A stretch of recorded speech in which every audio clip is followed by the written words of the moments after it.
Baik, Assalamualaikum warahmatullahi wabarakatuh. Perkenalkan, kami dari kelompok 14 dan di sini kami akan mempresentasikan hasil rangkuman materi kami di semester ini. Jadi, seluruh keseluruhan dari presentasi dari teman-teman kami di kelompok sebelumnya itu udah kami rangkum menjadi satu PowerPoint dan hari ini akan kami presentasikan. Sebelum kami mulai, izinkan kami untuk memperkenalkan diri terlebih dahulu. Kenalkan, nama saya Syifa Nurul Hidayah. Perkenalkan, nama saya Tiffany Putri Mahramie.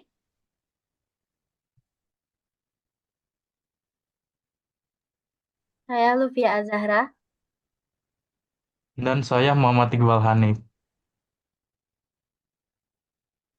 Baik, sekarang ada materi dari yang pertama sampai yang ketiga itu akan dipresentasikan oleh Tiffany. Baik, terima kasih moderator atas kesempatannya. Jadi teman-teman, pada slide ini dijelaskan mengenai konsep pertumbuhan dan perkembangan peserta didik, yang dimana pertumbuhan itu merupakan perubahan yang bersifat kuantitatif, seperti bertambahnya tinggi badan, kemudian berat badan, dan juga ukuran fisik lainnya. Contohnya, seorang siswa SMP yang awalnya memiliki tinggi badan 145 cm menjadi 155 cm setelah 1 tahun. Sedangkan perkembangan merupakan perubahan yang bersifat kualitatif, seperti kemampuan berpikir, emosional, sosial, dan juga perilaku peserta didik. Contohnya, anak yang awalnya pemalu mulai berani berbicara di depan kelas dan mampu bekerja sama dengan teman-temannya. Nah, teman-teman semuanya, menurut Jean Piaget, Lev Vygotsky, dan juga Erik Erikson, perkembangan peserta didik ini terjadi secara bertahap sesuai usia dan juga dipengaruhi oleh beberapa faktor. Ada faktor internal meliputi genetik dan juga hormon, sedangkan faktor eksternalnya meliputi nutrisi, pola asuh keluarga, dan juga lingkungan sosial maupun sekolahnya. Contohnya, anak yang mendapatkan gizi baik dan dukungan keluarga biasanya memiliki perkembangan belajar yang lebih optimal. Nah, jadi teman-teman semuanya, dengan memahami konsep pertumbuhan dan perkembangan ini, guru dapat menyesuaikan metode pembelajaran sesuai kebutuhan peserta didik sehingga proses belajar menjadi lebih efektif dan mampu mengoptimalkan potensi mereka. Next slide, please.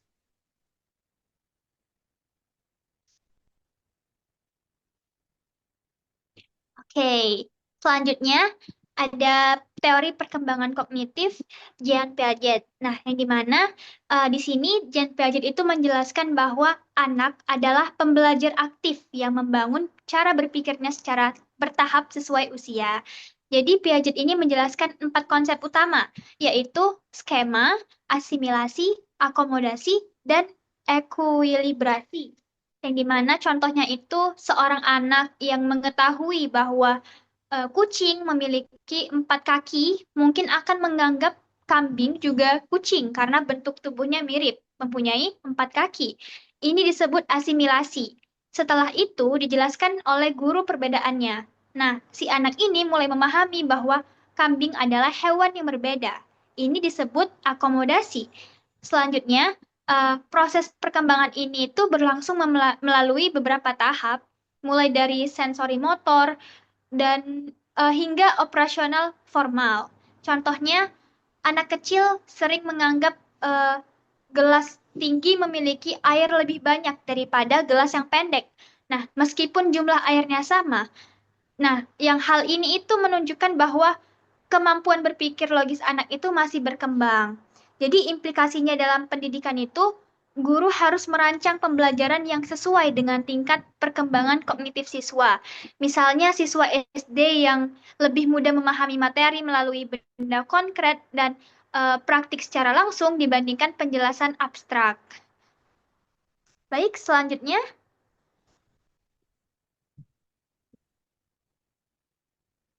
ada teori teori sosiokultural Lev Vygotsky dalam pengembangan peserta didik. Nah, jadi teman-teman pada teori sosiokultural dari Lev Vygotsky ini menekankan bahwa perkembangan kognitif peserta didik itu dibangun melalui interaksi sosial dan penggunaan bahasa sebagai alat budaya. Nah, dalam implementasi pendidikan, guru itu berperan sebagai fasilitator yang memberikan scaffolding atau bantuan bertahap kepada siswa di dalam Zone of Proximal Development atau yang disebut ZPD. Contohnya itu, seorang siswa belum mampu berbicara bahasa Inggris dengan lancar sendirian, namun setelah dibimbing guru dan berlatih bersama teman, siswa tersebut mulai percaya diri dan mampu berbicara dengan lebih baik. Nah, jadi teman sebaya ini juga berperan penting sebagai tutor, kemudian mitra diskusi atau kolaborator. Contohnya saat kerja kelompok, siswa yang lebih memahami materi itu bisa membantu menjelaskan kepada teman lainnya sehingga semua anggota kelompok itu dapat memahami pelajaran. Nah, jadi teman-teman, melalui strategi kelompok kecil, diskusi, dan presentasi, teori Vygotsky ini menjadi dasar penting dalam menciptakan pembelajaran aktif dan interaktif. Baiklah, mungkin itu saja penjelasan dari saya. Kembali ke moderator. Baik, terima kasih Tiffany atas penjelasannya dari ketiga materi tadi. Nah, sekarang materi selanjutnya itu materi kelompok kelompok 4 sampai kelompok 6 yang akan dijelaskan oleh saya. Nah, yang pertama itu ialah teori perkembangan psikososial oleh Erik Erikson. Jadi, ini tuh perkembangan psikososial itu adalah proses pembentukan kepribadian yang terjadi melalui interaksi antara kondisi psikologis individu dan lingkungan sosialnya. Jadi ada hubungan antara individu itu dengan lingkungan sosial. Nah, menurut Erikson, perkembangan manusia berlangsung sepanjang hayat dan juga terdiri dari 8 tahapan. Nih ada di sini. Setiap tahapan ini memiliki konflik atau krisis yang berperan penting dalam membentuk karakter individu. Oke, mari dibahas satu-satu nih. Yang masa anak-anak. Ada umur 0 sampai 1 tahun trust vs mistrust. Itu di mana bayi itu ya, kondisi bayi kita tuh misal kita diurus dengan benar, kita akan merasa percaya dengan suatu lingkungan. Misal, nah, kalau bayi itu nggak diurus dengan benar, maka bayi itu nggak akan merasa aman dan juga percaya dengan lingkungannya. Itu trust and mistrust. Habis itu ada autonomy versus shame and doubt. Itu di mana anak mulai belajar untuk melakukan berbagai hal secara mandiri, seperti makan atau berjalan sendiri. Nah, jika diberi kesempatan atau dukungan, anak tadi akan tumbuh lebih percaya diri. Namun, sebaliknya, jika terlalu sering dikritik atau dipermalukan, shame and doubt tadi, nah anak dapat merasa malu dan ragu terhadap kemampuannya sendiri. Lalu yang ketiga, initiative versus guilt. Itu pada umur 3 sampai 6 tahun. Pada tahap ini tuh anak mulai aktif bertanya, berimajinasi dan mencoba hal baru, mulai kreatif lah. Nah, dukungan dari orang tua itu penting banget untuk anak di umur segitu, di mana anak berkembang menjadi pribadi yang lebih kreatif dan berani. Nah, sebaliknya kalau nggak didukung tuh, jika terlalu sering dimarahi, nah anak itu bisa merasa bersalah dan takut untuk mengambil inisiatif. Lalu yang terakhir, fase anak-anak ini itu adalah industry versus inferiority. Itu di umur 6 sampai 12 tahun.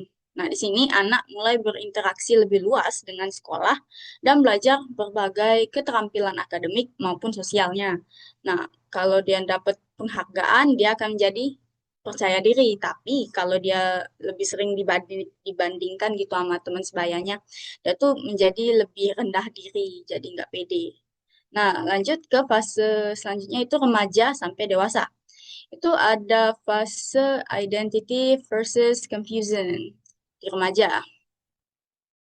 Remaja itu berada pada tahap pencarian jati diri kan. Nah, jadi mereka itu akan mencari jati diri mereka masing-masing dan juga mencari role mereka di society. Lalu yang selanjutnya intimacy versus isolation itu di dewasa awal, di mana individu itu akan mulai membangun hubungan dengan lebih dekat dan bermakna dengan sekeliling mereka. Nah, sebaliknya kalau itu gagal tuh, itu dapat menyebabkan perasaan kesepian dan terisolasi. Lalu yang ketiga, itu ada generativity versus stagnation. Itu ada di masa dewasa madya, di mana individu itu akan mulai berfokus untuk kontribusi lebih terhadap generasi berikutnya, seperti kayak membimbing atau mengajar gitu. Lalu kalau tidak berhasil, itu stagnation, itu akan mereka menjadi bersifat stagnan dan tidak berkembang. Dan terakhir, itu ada di fase integrity versus despair. Itu adalah di usia lanjut. Nah, di usia lanjut ini tuh manusia akan lebih memiliki banyak rasa penyesalan. Lalu selanjutnya dari kelima, yaitu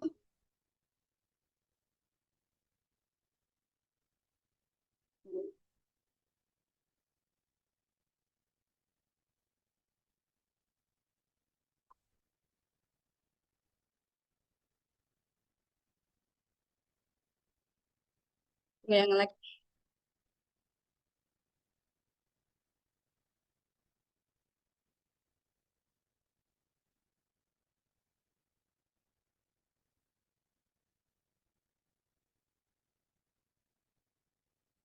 teori perkembangan moral oleh Lawrence Kohlberg.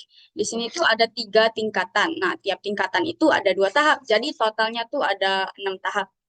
Nah, di sini Lawrence Kohlberg udah jelasin kalau di tingkat pertama itu ialah prakonvensional. Tingkat pertama ini ada 2 tahap. Tahap pertama orientasi kepada Tuhan dan hukum, di mana orang itu akan merasa apa ya, kayak lebih patuh gitu dengan suatu aturan, dan mereka akan lebih aware dengan kondisi di sekitar mereka dan apa hukum yang berlaku di situ. Lalu ada tahap kedua, itu eh, orientasi hedonisme dan instrumental. Nah, di sini penilaian moralnya itu didasarkan pada keuntungan pribadi seseorang atau pemenuhan kebutuhan diri mereka, hedonisme gitu ya. Lalu di tingkat kedua itu konvensional. Di tingkat kedua ini ada 2 tahap. Tahap ketiga, orientasi menjadi anak yang baik. Nah, tindakan yang dianggap benar jika sesuai dengan harapan orang lain dan membuat individu dianggap baik, itu anak itu dianggap jadi anak baik dalam interaksi sosial, itu perlu diketahui pada tahap ini itu lebih ke egosentrisme gitu. Lalu di tahap keempat, itu moralitas, pelestarian otoritas, dan aturan sosial. Penilaian moral terkait dengan kepatuhan terhadap hukum dan juga aturan sosial untuk menjaga keberaturan masyarakat, dan juga individu ini akan menilai tindakan berdasarkan kepentingan umum. Nah, kalau tahap 3 kan dia lebih egosentris, kalau yang keempat dia lebih kayak kepentingan umum. Lalu tingkat ketiga atau yang terakhir itu ada tahap kelima dan keenam. Yang kelima, moralitas kontrak sosial dan hak individu. Jadi hukum dan aturan yang itu dipandang sebagai perjanjian sosial yang bisa di apa ya, ditinjau ulang gitu apabila bertentangan dengan prinsip keadilan. Mereka akan lebih tahu mengenai hal itu tersebut. Lalu pada tahap keenam itu moralitas prinsip individu dan hati nurani. Tindakan didasarkan pada prinsip etika universal. Nah, jadi seperti keadilan dan hak asasi manusia. Nah, individu dapat mengikuti hati nuraninya meski bertentangan dengan aturan formal. Jadi setiap individu itu mempunyai hati nuraninya masing-masing. Lalu yang terakhir dari saya,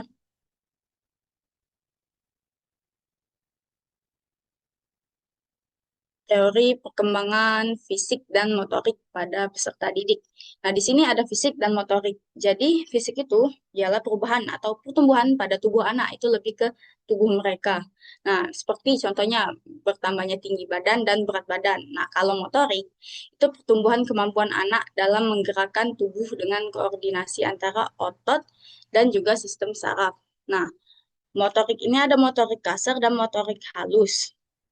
Kalau motorik kasar itu lebih kayak kemampuan anak untuk berlari, melompat, atau berenang gitu. Pergerakan yang lebih mencakup luas atau besar. Nah, kalau motorik halus itu penggunaan otaknya lebih kecil-kecil, seperti menulis, menggambar, atau menggunting, motorik halus. Nah, lalu ada pula ciri-ciri, faktor, dan tahapan dari perkembangan fisik dan motorik. Fisik dan motorik. Ciri-cirinya seperti tinggi dan berat badannya bertambah, tubuh lebih seimbang, otot lebih kuat dan tidak mudah lelah, lalu anak juga bisa berlari, melompat, melempar dengan baik, dan juga tulisan mereka menjadi lebih rapi. Lalu faktornya itu ada faktor keturunan, genetik, perkembangan mereka nih. Lalu ada juga faktor dari gizi dan kesehatan yang mereka dapatkan, ada juga faktor dari latihan dan aktivitas fisik yang mereka lakukan, faktor lingkungan dan rangsangan, lalu ada peran guru dan sekolah, juga kondisi psikologis bawaan dari anak tersebut. Nah, di sini semakin baik faktor-faktor ini, maka semakin optimal juga pembangunannya gitu, perkembangan dari anak tersebut. Lalu tahap-tahapannya ada pertumbuhan tinggi dan berat badan yang bertahap, itu yang pertama. Lalu ada perubahan bentuk tubuh yang lebih seimbang. Mereka tumbuhnya ada tahap-tahapannya. Lalu yang ketiga itu adalah otak dan sistem saraf yang semakin matang. Dan terakhir, koordinasi gerak akan menjadi semakin membaik. Baik, itu saja materi dari saya. Akan dilanjutkan oleh rekan saya presentasi dari kelompok sebelumnya, yaitu kelompok 7 sampai kelompok 9. Baik, terima kasih Syifa. Oke, sekarang saya akan melanjutkan penjelasan mengenai rangkuman atau kesimpulan dari kelompok 7 sampai kelompok 9. Oke, diawali dari materi ketujuh terlebih dahulu yang membahas tentang perkembangan kognitif dan bahasa pada peserta didik, yaitu bagaimana kemampuan berpikir dan berbahasa berkembang sejak usia dini hingga dewasa. Yang pertama, perkembangan kognitif menurut Jean Piaget. Jean Piaget membagi perkembangan kognitif menjadi 4 tahapan, yaitu yang pertama, tahap sensori motor usia 0 sampai 2 tahun. Pada usia ini, anak belajar melalui indera dan gerakan. Lalu yang kedua, tahap praoperasional usia dari 2 sampai 7 tahun, yaitu anak mulai menggunakan bahasa tetapi masih egosentris. Dan tahap ketiga adalah operasional konkret usia dari 7 sampai 11 tahun. Pada usia ini, anak mulai berpikir logis terhadap hal konkret. Dan yang keempat atau yang terakhir adalah tahap operasional formal usia 11 tahun ke atas. Pada usia ini, individu mampu berpikir abstrak dan sistematis. Lalu, ada menurut Jerome Bruner, pembelajaran merupakan proses aktif melalui discovery learning. Bruner membagi perkembangan menjadi 3 tahap, yaitu enaktif melalui tindakan, ikonik melalui gambar, dan simbolik melalui bahasa serta simbol. Selanjutnya, Lev Vygotsky menekankan pentingnya interaksi sosial.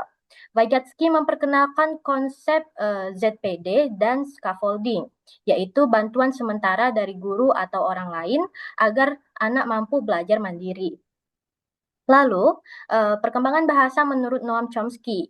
Chomsky menyatakan bahwa manusia memiliki kemampuan bawaan dalam berbahasa melalui Language Acquisition Device atau LAD dan konsep Universal Grammar. Dan yang terakhir, perkembangan bahasa berlangsung secara bertahap, mulai dari tahap pralinguistik, 1 kata, 2 kata, kalimat sederhana, hingga kalimat kompleks. Jadi kesimpulannya, perkembangan kognitif dan bahasa ini saling berkaitan, sehingga guru perlu menciptakan pembelajaran yang aktif, komunikatif, dan sesuai tahap perkembangan peserta didik. Next slide, please.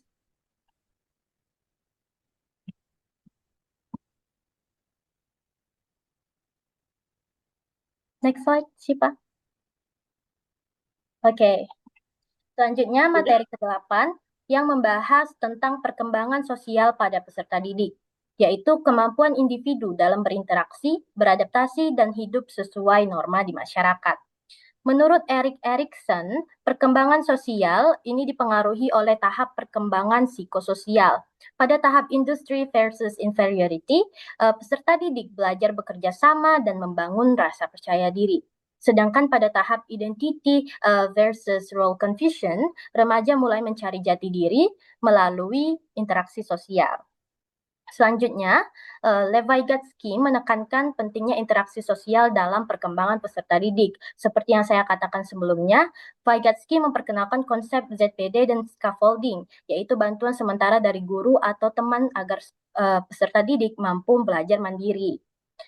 Selanjutnya, Albert Bandura melalui teori belajar sosial menjelaskan bahwa peserta didik belajar melalui pengamatan atau observational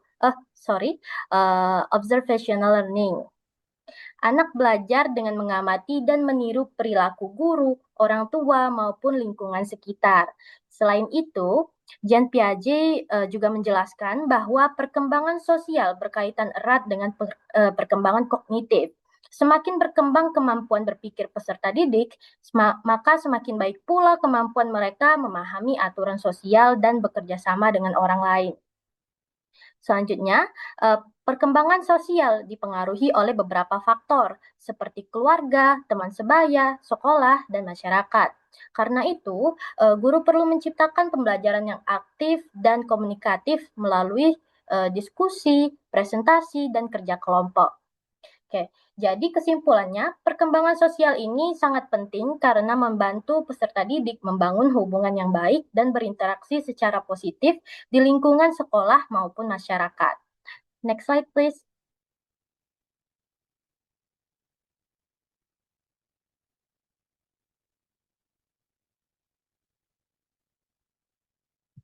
Oke, sekarang lanjut ke materi ke-9 yang membahas tentang perkembangan emosional peserta didik, yaitu proses di mana peserta didik mengenali, memahami, dan mengendalikan emosi seiring bertambahnya usia. Emosi meliputi perasaan seperti senang, sedih, marah, takut, dan kecewa yang memengaruhi perilaku serta proses belajar peserta didik. Menurut Jean Piaget, perkembangan emosi berkaitan dengan perkembangan kognitif. Pada awalnya, emosi anak masih sederhana dan spontan. Tetapi seiring perkembangan usia, anak mulai mampu memahami perasaan orang lain dan mengontrol emosinya dengan lebih baik. Selanjutnya, Daniel Goleman menjelaskan konsep kecerdasan emosional atau emotional intelligence. Kecerdasan emosional meliputi self-awareness, self-regulation, motivation, empathy, dan social skills. Ini yang membantu peserta didik berinteraksi secara positif. Lanjut, perkembangan emosional dipengaruhi oleh beberapa faktor seperti hereditas, keluarga, sekolah, dan masyarakat. Lingkungan yang aman dan suportif membantu perkembangan emosi peserta didik menjadi lebih sehat. Lalu, ciri perkembangan emosi yang sehat antara lain adalah mampu mengenali emosi diri sendiri, mengontrol emosi, memiliki motivasi, serta memiliki rasa empati terhadap orang lain. Namun, peserta didik juga dapat mengalami gangguan emosional apabila konflik perkembangan tidak terselesaikan dengan baik. Contohnya, seperti rendah diri, kebingungan identitas, dan kesulitan bersosialisasi. Oleh karena itu, guru dan orang tua memiliki peran penting dalam membantu perkembangan emosi peserta didik. Guru dan orang tua itu perlu menciptakan lingkungan yang aman, nyaman, dan suportif bagi peserta didik. Jadi kesimpulannya, perkembangan emosional sangat penting karena memengaruhi perilaku, hubungan sosial, dan keberhasilan peserta didik dalam pembelajaran. Saya rasa cukup, kembali ke moderator. Baik, terima kasih Saudari Luvia atas penjelasannya di materi kelompok ke-7 sampai kelompok ke-9. Nah, sekarang ada materi yang ke-10 sampai 12 akan dijelaskan, dipresentasikan oleh Saudara Iqbal. Dipersilakan. Oke, di sini saya akan menjelaskan materi dari kelompok 10 yang berjudul Perkembangan Kepribadian dan Konsep Diri. Perkembangan kepribadian dan konsep diri merupakan bagian penting dalam kehidupan peserta didik. Kepribadian tersebut melalui pengaruh faktor bawaan dan lingkungan. Sedangkan konsep diri berkembang dari pengalaman dan interaksi sosial. Proses perkembangan ini berlangsung secara bertahap sepanjang kehidupan manusia dan dipengaruhi oleh keluarga, pendidikan, serta lingkungan sekitar. Oleh karena itu, guru memiliki peran penting dalam membangun peserta didik, membangun rasa percaya diri, karakter yang baik, dan konsep diri yang positif agar mereka mampu berkembang secara optimal, baik dalam akademik maupun sosial.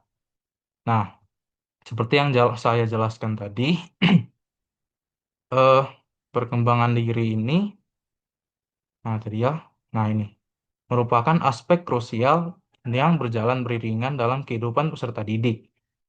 Kita perlu menyadari bahwa kepribadian tidak terbentuk secara instan, melainkan dari hasil perpaduan antara faktor bawaan dan pengaruh lingkungan. Sementara itu, konsep diri terus berkembang melalui pengalaman dan interaksi sosial yang mereka lalui.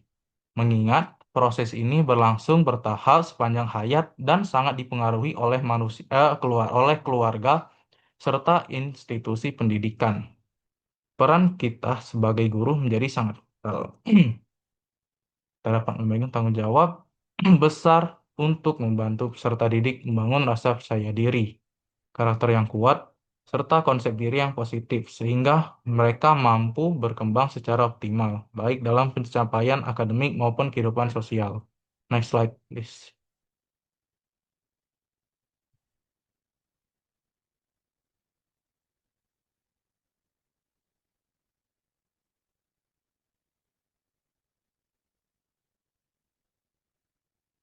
Nah, oke.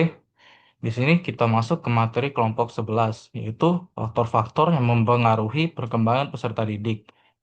Nah, yang seperti saya jelaskan tadi, perkembangan peserta didik tadi adalah proses perubahan yang terjadi secara terus-menerus dalam aspek fisik, kognitif, sosial, emosional, dan bahasa. Perkembangan tersebut dipengaruhi oleh faktor internal seperti intelijensi, motivasi, minat, bakat, dan kondisi psikologis, serta faktor eksternal seperti keluarga, sekolah, masyarakat, budaya, dan teknologi.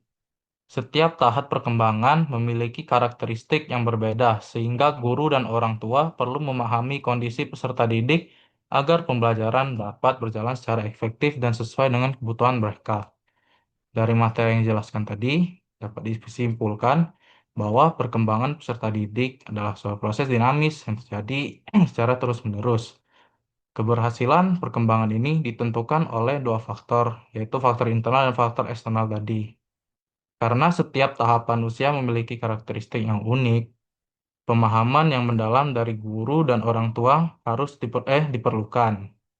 Dengan memahami kondisi psikologis dan fase perkembangan mereka, kita dapat merancang serta kita dapat melakukan proses pembelajaran agar berjalan efektif dan benar-benar sesuai dengan kebutuhan peserta didik.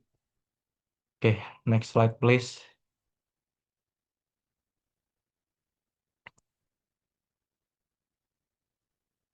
Nah, ini yang terakhir dari kelompok 12, yaitu perbedaan individu pada setiap peserta didik. Setiap peserta didik memiliki perbedaan individu, baik dalam kemampuan, gaya belajar, minat, bakat, kepribadian, maupun latar belakang. Perbedaan tersebut memengaruhi cara siswa belajar dan memahami materi pembelajaran. Oleh karena itu, guru perlu memahami karakteristik setiap siswa agar dapat memilih metode pembelajaran yang tepat dan menciptakan suasana belajar yang efektif. Perbedaan individu bukanlah hambatan, melainkan potensi yang perlu dihargai dan dikembangkan agar setiap peserta didik dapat menjalankan kemampuan terbaiknya. Nah, dari yang saya jelaskan ini dapat kita ambil bahwa sebagai pendidik dituntut untuk memahami karakteristik khas dari setiap siswa agar dapat menentukan metode pembelajaran dan yang paling tepat dan adaptif. kita harus guru harus memandang perbedaan individu ini bukan sebagai sebuah hambatan dalam proses mengajar, melainkan sebagai potensi berharga yang patut dihargai dan dikembangkan bersama agar setiap peserta didik mampu mencapai kapabilitas terbaiknya. Oke, mungkin segitu saja penjelasan dari saya. Saya kembalikan ke moderator. Baik, terima kasih Iqbal atas penjelasannya dari materi kelompok 10 sampai kelompok 12. Nah, dan sekarang ada materi terakhir yaitu materi dari kelompok 13 yang akan dijelaskan oleh Tiffany. Tiffany, dipersilakan. Baik, terima kasih moderator atas kesempatannya. Jadi teman-teman, di sini saya akan menjelaskan kesimpulan terakhir dari kelompok 13, yaitu implikasi atau pengaruh perkembangan peserta didik terhadap proses pembelajaran ya. Yang pertama itu ada pendidikan harus bersifat holistik, yang dimana artinya itu tidak hanya fokus pada akademik, tapi juga mencakup aspek fisik, kognitif, sosial emosional, dan moral peserta didik. Selanjutnya, pembelajaran itu perlu berpusat pada siswa, karena setiap peserta didik itu memiliki kemampuan dan karakteristik yang berbeda. Maka dari itu, baik itu metode, materi, dan evaluasi perlu disesuaikan dengan kebutuhan mereka. Yang ketiga, guru berperan sebagai fasilitator, yaitu menciptakan lingkungan belajar yang aman, nyaman, dan mendukung perkembangan peserta didik. Selanjutnya, pemahaman terhadap tahap perkembangan peserta didik membantu guru menentukan kesiapan belajar siswa sehingga pembelajaran itu menjadi lebih efektif. Dan yang terakhir, pembelajaran yang tepat sasaran itu dapat membantu mengoptimalkan potensi peserta didik dan meminimalisir kesulitan belajarnya. Jadi teman-teman, memahami perkembangan peserta didik itu sangat penting karena agar proses pembelajaran itu dapat berjalan dengan lancar dan juga dapat berjalan secara efektif dan sesuai dengan kebutuhan siswa. Baik, mungkin itu saja penjelasan dari saya. Kembali ke moderator. Oke, terima kasih banyak Tiffany atas penjelasannya di materi ke-13. Itu udah mencakup materi terakhir kita pada hari ini. Jadi sekiranya jika ada salah kata dari kami ucapkan minta maaf kepada Allah, kami mohon ampun dan juga terima kasih. Dan wassalamualaikum warahmatullahi wabarakatuh.